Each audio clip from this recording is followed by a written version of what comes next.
So the interesting thing about Chris at Rick's, who's the owner there, was he really was like, I'm not going to use your guys' product, but I'm down to like help out at first. And so essentially our first, we would go in every, was it Wednesday? Yeah, every Wednesday before noon. Before noon when he had his deliveries come in.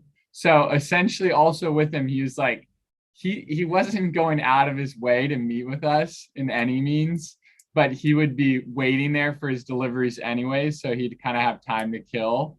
And we would just like go in, sit down with him, delivery would come in.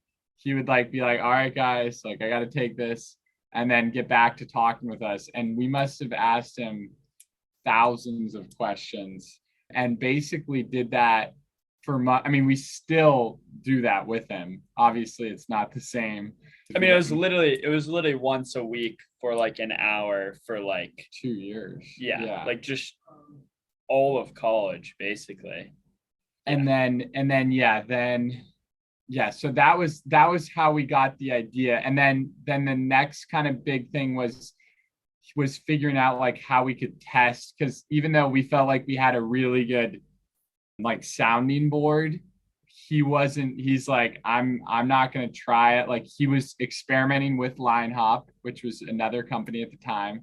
He was just like, I'm not going to be a guinea pig for you guys, but I'll give as much advice as possible. So then the next big thing was getting a venue, which one of my co-founders, Max, went to Wisconsin, and they were able to convince a venue there to try it. So that was our big breakthrough. And essentially the problem with that was that venue didn't get lines. Like they were down to try anything, but the whole thing was they weren't that good of a venue, so they didn't get lines, which is like a big problem for us because we wanted to test out the line skip, and now we had a venue on that didn't have a line. So essentially, and this probably isn't the best story to share, but feel free to edit this out, Brian, if it's not like code of conduct or whatever. But basically what we did was we like created a line so that we could test it. So they essentially they had like a 25-cent beer night or something at the venue that none of the kids knew about yet. And so we ended up sending an email blast to all the students, and not even anything about Line League, just saying like, this venue has 25-cent beer night on Thursday or whatever. And so Max and his co-founder sent that out. And so then, literally all 40,000 Wisconsin kids. Yeah.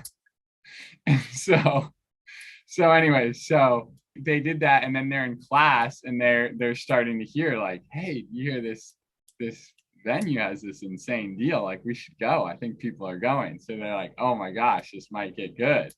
So now all of a sudden they show up on Thursday night and there's a humongous line and everyone's talking about and it happened to be like 0 degrees. Yeah.